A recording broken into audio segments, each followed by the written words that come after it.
Find your partner. Find your partner. Tayo sa ating servant leader. At sa ating pagpalakpak, lahat tayo'y nagagala. Sa Diyos tayo'y umasa at sumampalataya na lahat ng ating hihingin. Ngayon na ating tatanggapin. Find your partner. Find your partner. Ayon sa ating servant leader at sa ating pagpalakpak, lahat tayo'y nagagala. Sa Diyos tayo'y umasa at sumampalataya na lahat ng ating hihingin. Ngayon na ating tatanggapin. Listen pa, find your partner. Your partner, ayon sa ating servant leader, nasa ating pagpalakpak, lahat tayo'y nagagala. Sa Diyos tayo'y umasa at sumampalataya na lahat ng ating hihingin. Ngayon na ating tatanggapin. Mas mabilis pa riyan. Find your partner. Your partner, ayon sa ating servant leader, nasa ating pagpalakpak, lahat tayo'y nagagala. Sa Diyos tayo'y umasa at sumampalataya na lahat ng ating hihingin. Ngayon na ating tatanggapin. Mas mabilis pa riyan. Find your partner. Your partner, ayon sa ating servant leader, nasa ating pagpalakpak, lahat tayo'y nagagala. Sa Diyos tayo'y umasa at sumampalataya na lahat ng ating hihingin. Ngayon na ating tatanggapin.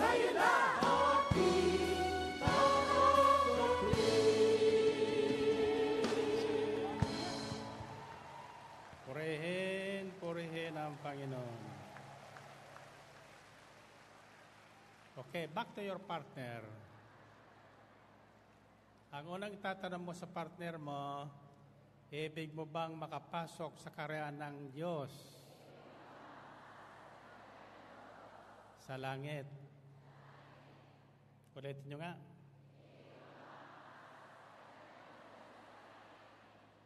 One plus one.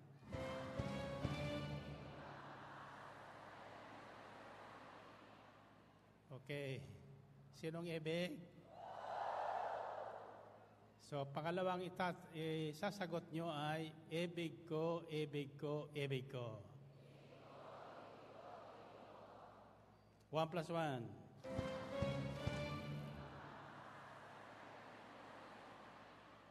3 plus 3.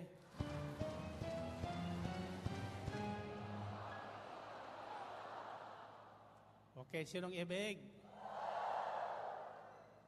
Ngayon, kung ibig nyo, ano ang sasabihin mo sa uli?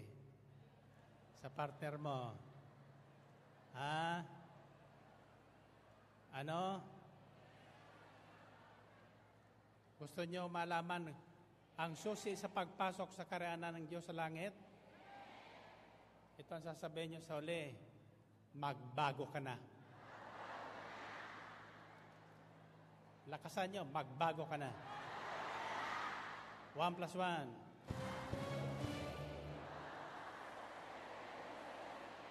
3 plus 3.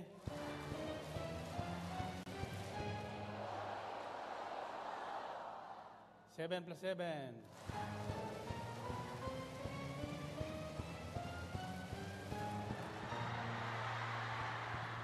Purihin ang Panginoon. Okay? Kasangin yung mga prayer request. Unahin natin yan.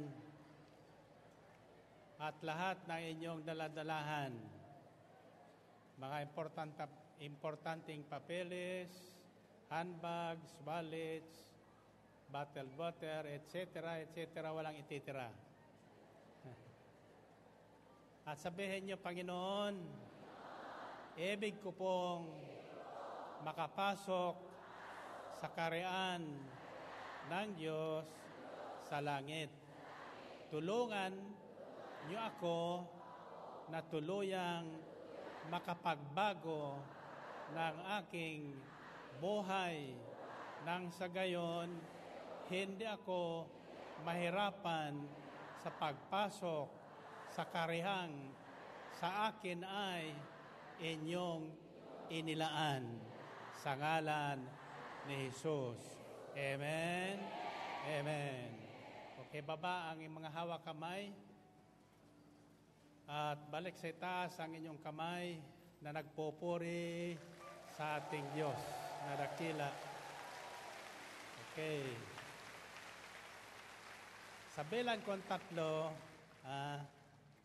tatalong kayo ng 3 ulit. Natas ang kamay. At sasabihin nyo,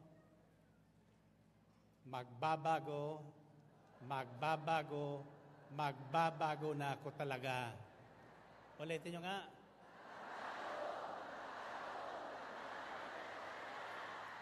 Isa, dalawa, 3. Purihin ang Panginoon. Okay. Simple po ang ating mensahe ngayon tungkol sa pagbabago. Tatandaan nyo ang sinabi ng Panginoon Kristo, unless you change your ways, your life, and become like little children, you will never enter the kingdom of heaven. Maliban na tayo ay magbago ng ating buhay, marami tayong dapat baguhin at marami po ang nahihirapan dyan. Subalit ako'y naniniwalang lahat na patuloy na dumadalo sa gawaing ito at nakikinig at inuunawa ang kanilang naririnig at totoong may hangaring makapasok sa kaharian ng langit. Sabi sa Matthew 25, kahariang inilaan na ng Diyos noong pamanguna na ating mamanahin. Kahariang walang kakulangan, kahariang walang kalungkutan, wala nang iiyak, wala nang masasaktan, wala nang magkakasakit, wala nang tatanda, at wala nang mamamatay. Amen ba? So, ang susi ay pagbabagong buhay. Pagbabagong buhay. Ano ang sa tingin nyo ang kailangan ng isang tao para tuluyang makapagbagong buhay? Sino sa inyo talagang ibig magbagong buhay? Pag sinabing bagong buhay, nangangahulugan, mayroon tayong lumang iiwan. Totoo naman yan, lahat tayo ay may lumang buhay. Ano ba ang taglay ng lumang buhay? Magagalitin, mainggitin, mayabang, mapagtanim, at ang itinatanim ay hindi mabuting binhi, masamang binhi, kaya lalong sumasama ang buhay. Hindi marunong magpatawad. Amen? At hindi marunong makinig ng aral. Naririyan nga pero hindi inuunawa ang aral. Bakit ko alam yan? Sapagkat makikita mo dito sa gawain hindi ko nababanggitin pero naway maunawaan ng lahat sapagkat ito po ay mahalaga ang pagbabago. In other words, yung lumang buhay ay iiwan natin. Subalit, mahirap po gawin yan. Kanina, kasama ko sa aking pagkain pananghalian, yung mga bata natin, mga preacher na babae, mga graduate sa College of Divine Wisdom, na duty doon sa Morsolo. So sila ang sinama kong pananghalian at may tanong sila, Brother Mike, paano mo ba pinaglalabanan ang mga pangungutya sa iyo? Ang mga paratang sa iyo na walang katotohanan. Kako bakit? Nang masunogan niya yung kung saan tayo nagtitinda, sari-sari niyang komentong nabasa namin sa Facebook. O anong naramdaman nyo? Nasaktan kami siyempre. Kaya ako walang Facebook, walang cellphone, para hindi ko nalalaman kung anong sinasabi ng mga tao laban sa akin. O kaya anong papuri na dapat kong marinig. Iyan ang unang hakbang para hindi tayo naapektuhan ng mundo, sapagkat ang mundo, ang ating ginagalawang daigdig, ay hindi natin lahat kakampi. Marami ang kaaway dyan ng katotohanan. Marami dyan kasi naiinggit. Kasi gwapo ka. Amen ba? Amen ba? So, kaya pala, sabi niya, kaya kako, pag ganon, huwag nyo nang babasahin. Amen ba? Sapagkat masasaktan kayo. Pag kayo nasasaktan sa mga puna, batikos, o kay pamimintas ng iba, nangangahulugan, wala pa kayo sa bagong buhay. Sapagkat ang bagong buhay ay nangangailangan ng kamatayan sa lumang buhay. Kailangan nating mamatay doon sa lumang buhay. Sa lumang buhay ay madali tayong masaktan. Pinaghaharian tayo ng inggit at pinaghaharian tayo ng galit. Gusto nating gumanti. Sa bagong buhay, ano man ang gawin sa iyo, ano man sabihin sa iyo, hindi ka nasasaktan. Wala kang balak gumaganti. Sapagkat naalala mong sinabi ng Diyos, huwag kang gaganti. Ako ang maghihiganti para sa iyo. Kaya sa English, ang translation ko doon, do not giant. I will giant for you. Kapag ang Diyos ang naghiganti para sa atin, makikita nyo, 10,000 sa harapan mo magkakamatayan na. Pero ikaw ay hindi maano, sapagkat si Yahweh ang iyong tagapagtanggol.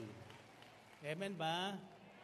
So, that is the first measure of whether we are now walking in the new life or in the old life. So, change is the key to the gates of heaven. Bagong buhay, pagbabago. Ang hinalintulad ng Panginoon ay isang batang musmos. Tumawag siya ng isang bata at agad ng bata ay tumayo. Tumugon sa panawagan.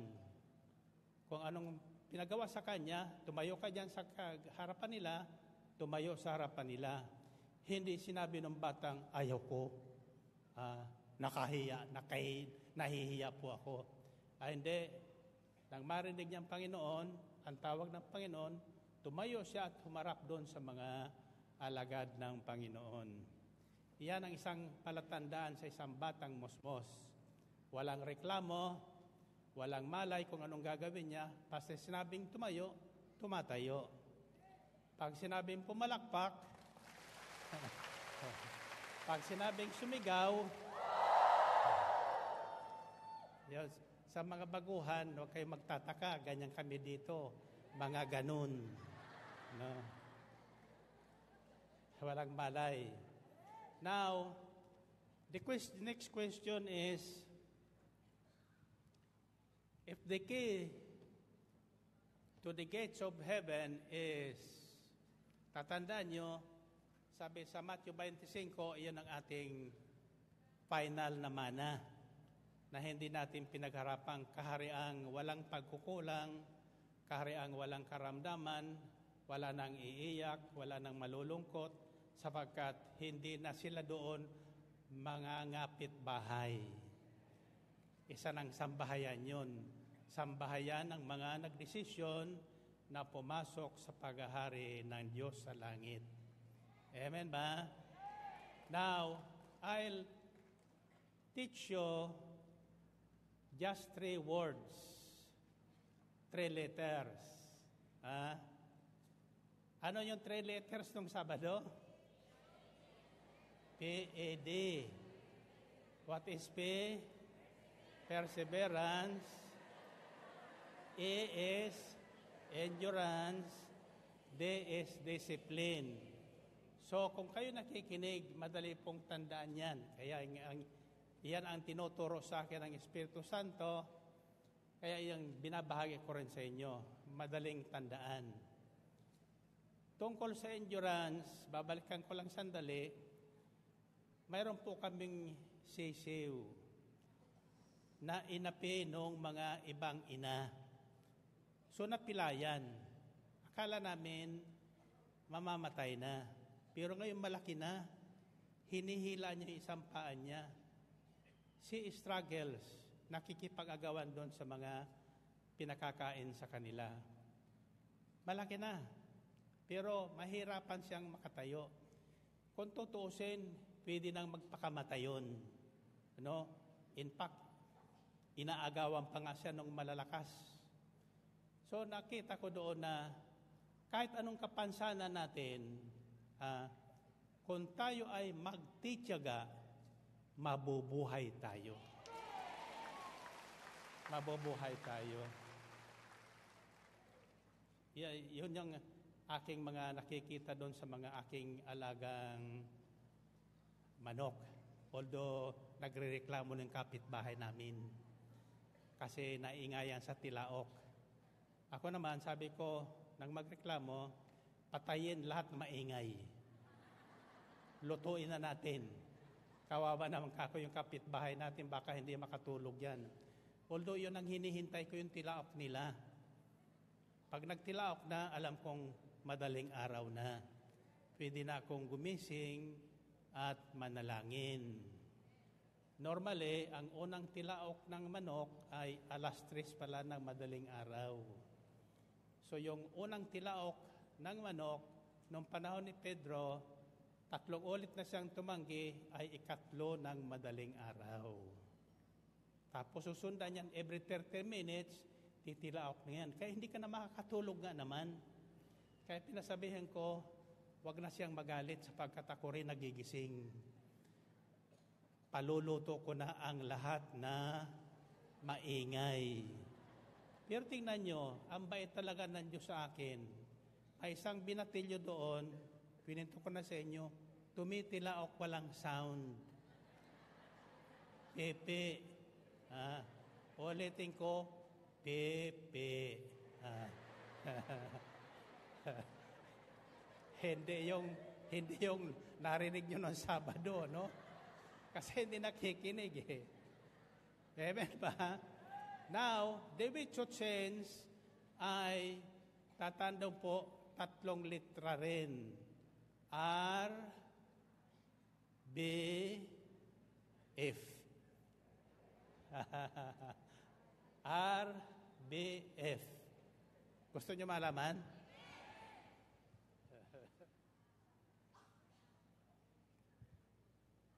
First is found in Matthew chapter 3, verses 1 to 6. This represents the letter R. In those days, John the Baptist came, preaching in the desert of Judea and saying, "Repent, for the kingdom of heaven is near." So what does R represents? Repentance. This is he who was spoken of through the prophet Isaiah a voice of one calling in the desert, prepare the way for the Lord, make a straight paths for him. John's clothes were made of camel's hair, and he had a leather belt around his waist. His food was locust and wild honey. People went out to him from Jerusalem, in all Judea and the whole region of Jordan, confessing their sins. They were baptized by him in the river Jordan. So, may palulutangin ang Diyos na isang taong mangunguna at magpapahayag ng pagbabago. Kailangan magbago bago dumating ang tagapagligtas, ang mabuting balita. Kaya sabi niya sa mga tao na sumusunod sa Kanya at mga taong sa simula ay naparoon para mag-osyoso, mga osisiro, kumbaga. Ganyan tayo nung una, di ba? Sige nga, ano bang pinagkakaguluhan dyan sa El Shaddai? Maka-osyoso nga. Osisiro. Kaya, pag nakita niya yung katabi niyang pumapalakpak, siya naman ay hindi pumapalakpak, kundi gumaganong-ganon. Nag-osyoso. Amen ba? Pero wag ka, sapagkat pag nandoon ka na at kumilos ang Espiritu Santo, hindi ka uuwing, hindi ka binabago. Kaya ang sabi ni John, bakit kayo naparito? Anong gusto niyo makita? Ngayon, kung gusto niyo makita yung aking makikita at nakita na darating para mapasa atin ang kaharian ng langit, the kingdom of God is near, John said. Repent. Magsisi na kayo, sapagkat lahat ay nagkasala. Walang taong hindi nagkasala.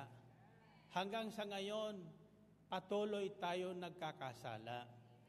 Pero sabi sa Biblia, yung mga taong binago ng mabuting balita ay hindi dapat nagpapatuloy sa pagkakasala. Amen ba? Sapagkat hindi naman tayo babaguhin ng Diyos upang ipalapa uli sa demonyo. Lahat na binabago ng Panginoon, lahat na nagsisisi sa kanilang nakaraang pamumuhay, tunay na nagsisi sa kaling puso ay tinatanggap ng Panginoon at binibigyan ng kapangyarihan. Amen ba? So, iyan po ang unang hakbang para tayo ay makapagbagong buhay. Ano bang ibig sabihin ng repentance? 3 hakbang po yan, pagsisisi. Una, inaamin natin na tayo ay nagkasala at makasalanan. Pangalawa, hinahayag natin yung ating kasalanan, confession. Pumapasok yung confession. Now, since we are preparing for Lent, hindi ko alam na sa isang linggo pala ay Ash Wednesday na. Habang tayo ay nilalagyan ng abo sa noo, ang sinasabi ng pare, magsisi ka na at magbagong buhay bago ka bumalik sa alikabok. From dust you came, unto dust you shall return. But your life will not go to dust. Tatandaan nyo, ang buhay ng tao ay hindi magiging abo. Yung katawan lang natin. Tatandaan nyo, may nabubuhay sa atin. Buhay na galing sa Diyos at babalik sa Diyos. Amen. Iyon ang buhay na walang hanggan. Sapagkat ang buhay natin dito, kahit tayo abutin ng 100 taon, and by the way, yung aking doktor sa Amerika, sa puso, every 6 months nagpapatsikap ako. Since I I passed on a quadruple bypass in 1998. So, 20 years ago na yun. Tuwing January, siya ang pumupunta din sa Pilipinas, nagbabakasyon. Unang ginagawa niya is to check me out.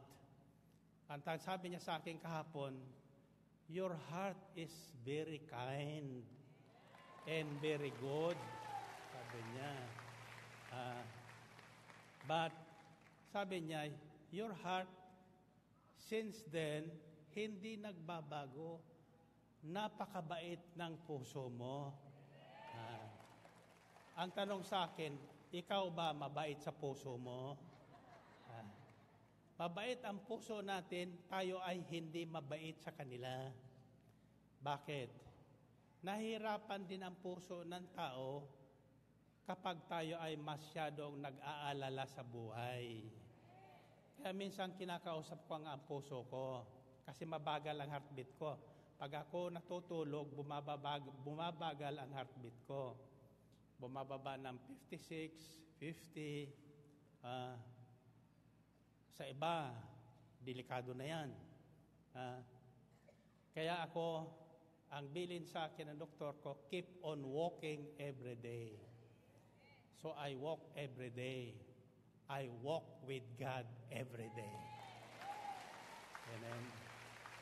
The best exercise is to walk with God every day. Don't go out of your house without God. The first thing you do before you go out is to remind yourself that God is with us. Hindi man ko mahaba manalangin, I say the Our Father, recognizing His fathership to us. And I say one Hail Mary, and I say one Glory be. Then I mention people's name na dapat ipanalangin. At para sa inyong lahat, laging sinasabi ko, lahat na tinawag mo po sa gawaing ito at ikinalat mo sa bawat sulok ng mundo, saan man siya naroroon, kung may kailangan ngayon, ipagkaloob nyo na. Amen? So, every time you wake up, say, thank you, Lord. Wala naman tayong may babalik sa Kanya, kundi magpasalamat tayo na ginising pa tayo. Gusto nyo mabang buhay bago makatulog, sabihin nyo, Lord, huwag mo kong kalilimutan. Bukas gisingin mo pa ako. Amen? Kung ayaw mo naman mahirapan, sabihin mo, huwag mo na akong gisingin bukas. Hindi ka na magigising noon. Amen ba? So, we have so many things to change. Marami tayong dapat baguhin. Pero sa ating sarili lang, hindi natin mababago. Lalo na yung sama ng loob sa ating kapwa, yung galit, yung inggit, yung puot, mahirap po iwanan yan. Yan tinatawag kong old ways. Mga lumang kinagisnan natin, kinaugulian, na nakapapangit sa buhay ng tao. So, ang bilin ng Biblia is, you die to yourself, your old self, so that you will live para ka mabuhay. Ang nag-iingat ng kanyang buhay sa buhay ngayon ay siyang mawawalan. Ngunit ang nakalilimot sa kanyang sarili at nabubuhay sa bagong buhay, ang siyang tatanggap ng buhay na walang hanggan. Amen? Second is letter B. Ano yung letter B? You don't just repent. Second is, believe the good news about the coming of the kingdom of heaven. Paniwalaan mo yung mabuting balitang yon. Kasi yung mga Hudyo, hindi na diniwala doon. Hanggang sa ngayon, na darating na sa kanila yung paghahari ng Diyos, yung langit. langit sa lupa. Ha? Heaven on earth. Hindi ba yan tinuro sa atin ang Panginoon? Thy kingdom come, thy will be done on earth as it is in heaven. So, heaven dito sa lupa, nandito na. Pagkasama mo lagi ang Diyos, nasa langit ka na. Amen ba? So, the key to that is change, pagbabago. And the key to change is first is repentance, pagsisisi. At kasama doon sa baptism, ay sa pagsisisi is baptism, binyag. Kung mayroon dyan sa inyong hindi pa binyagan, mayroon tayong binyagan dito pag, ano ba kailan nagbibinyag dito?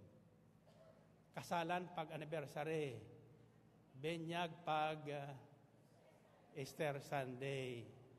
Pag Christmas naman as First Holy Communion. Kaya kompleto tayo dito eh. Wala ka nang hanapin pa sa harapan ni El Shaddai. Amen ba? Wala na, hahanap-hanapin pa, Panginoon. Wala na, hahanap-hanapin pa, Panginoon.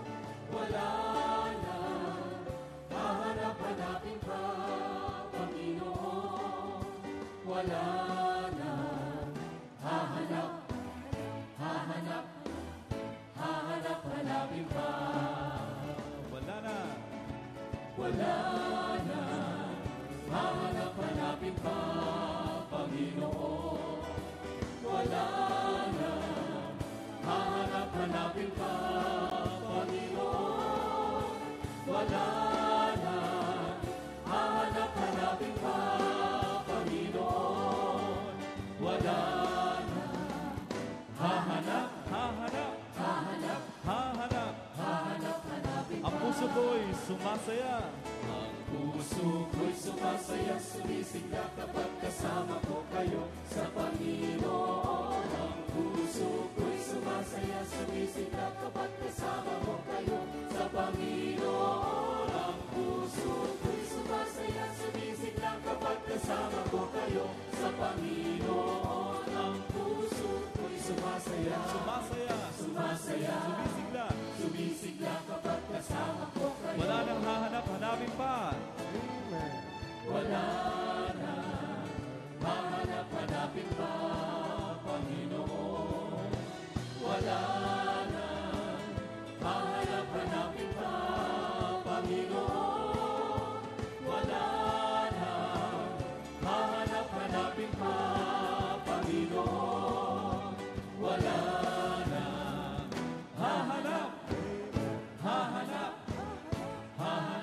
Minsan pa ang puso ko'y sumasaya, sumisigla. puso ko'y sumasaya, sumisigla kapag kasama ko kayo sa Panginoon. Ang puso ko'y sumasaya, sumisigla kapag kasama ko kayo sa Panginoon. Ang puso ko'y sumasaya, sumisigla kapag kasama ko kayo sa Panginoon. Ang puso ko'y sumasaya, sumasaya, sumisigla kapag kasama ko kayo.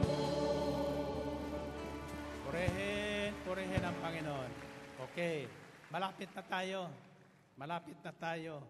Pero ang relos ko, hindi lumalagpas sa alas 8. Tumigil sa alas 8:10. Bakit kaya no? Second is believe the good news about the coming of the kingdom of heaven. It's found in Mark chapter 1 verses 14 to 15. After John was put in prison, Jesus went into Galilee proclaiming the good news of God. The time has come, he said. The kingdom of God is near. Repent and believe the good news. Repent and believe the good news. Ang may sabi nito ay hindi na si John. Si John yung nanguna. Ang sabi niya, repent. Kung gusto makapasok. And make straight the paths, yung daraanan ng Panginoon. Yung bako-bakon yung landas, ituwid na, patagin na ang lahat niyan. Kaya yung mga sama ng loob sa nakaraan, iwan na yon. Iwan na yon. Yung mga hinanakit, inggit, galit, iwan na yon. Nasagot ko na ba yung tanong kung anong pinakamasaklap na nangyayari sa buhay ng tao? Hindi pa nasasagot. Sa Sabado. Sa Sabado. Hindi ko pa siya natityak pero alam, mayroon akong sagutan pero tinityak ko muna kung tama ako. Hahanapin ko sa Biblia ang kasagutan. Well, anyway, the third is letter F. What is letter F stands for? Sino nagsasabing forgive? Sino nagsasabing hindi ko alam? Hindi rin siya nagtatasag na. Ano sa tingin nyo? The first is repent. The second is believe the good news. The third is follow. Follow the good news. And the good news is no one but Jesus Himself. He is the King of the kingdom. He is the good news, the deliverance. Siya ang ating tagapagligtas. Ang mabuting balita na dumating sa Israel, hindi na maunawaan, dumating na sa kanila ang tagapagligtas na kanilang hinihintay. The Messiah. Kaya, anong ginawa ng iba? Mark chapter 1 verses 16 to 20. As Jesus walked beside the Sea of Galilee, He saw Simon and his brother Andrew casting a net into the lake, for they were fishermen. Jesus said, "Come, follow me, and I will make you fishers of men." At once they left their nets and followed Him. When He had gone a little farther, andyan pa ba kayo? Kinapyo ko ito para hindi ko magkamali. He saw James, son of Zebedee, and his brother John in a boat, preparing their nets. Without delay, He called them, and they left their father Zebedee and the boat with the hired men and followed Jesus. So ang panyaya ay, sumunod na tayo. Sumunod. Kasi anumang gawin mo, walang ibang daan patungo doon sa pintuang yon na makipot, kundi si Jesus na ating tagapagligtas. Kaya pag sinabing, bumalik kayo sa araw ng Martes, balik tayo sa araw ng Martes. Pag sinabing, bumalik tayo sa araw ng Sabado, balik tayo sa araw ng Sabado. Bakit? Nagdesisyon na tayong iwan yung ating lumang buhay. Yung lumang tindahan na puro sigarilyo at alak ang tinda, iwan na. Palitan na. Yung luma nating pag-araw ng Sabado ay nangungutang, iniiwan na yun, hindi naisip yung uutangan. Ang iniisip na ay pamanang hindi pinaghirapan. Amen ba? So, mayroon na tayong susundan na nagsasabi ng totoo na hindi tayo ililigaw. Isang leader na hindi, na maasahan, na pag nangako, bukas bibigyan kita, bukas bibigyan ka. Amen? Na pag nangakong lahat na kailangan mo, hingin mo ngayon, ibibigay ko sa iyo, maibibigay niya. Amen ba? Sasabihin ko na sa inyo ang pinakamasaklap na nangyayari sa buhay ng tao? Alam mo kung ano? Sa Sabado. Balik tayo sa Sabado. O, taas ang inyong kamay. Sabihin niyo, Panginoon, alam ko na ang daan patungo sa pintuan ng kaharian ng langit. Kaharian ng manang hindi namin pinaghirapan. Pagbabagong buhay. At para kami ay tunay na makapagbagong buhay, kailangan aming pagsisihang ganap ang aming nakaraan. At ito ay aming limutin na at talikdan. Pangalawa, pinaniniwalaan po namin ang mabuting balita ng kaligtasan na dala ng inyong nag-iisang anak na aming Panginoong Hesukristo. Wala nang iba. Kaya naman, mula sa sandaling ito, ako ay susunod na sa Kanya. Iiwan ko na ang anumang bagay na aking kinagiliwan sa lumang buhay. Ako ay magtitiyaga, magtitiis, sapagkat alam kong ito ang aking kailangan sa ngalan ni Jesus. Amen? Amen. Okay, taas ang kamay. Taas ang kamay. Tatandaan nyo, ang sinisigaw nyo, naririnig ng Diyos, ha? Pagtabong ko sa inyo, itong isisigaw nyo 3 ulit. Susunod na ako, susunod na ako, susunod na ako kay Kristo. Baka kung sinunsundan nyo, ha? Kaya in-specify ko na yun. Are you ready? Sigurahin nyo masasalo nyo ito, ha?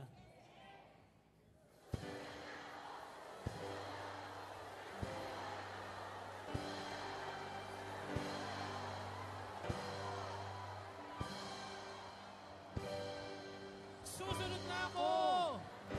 God bless you. See you on your Saturday. Sama-sama, kaya siya ay sumamba. At ito'y aking ipapangako, babalik na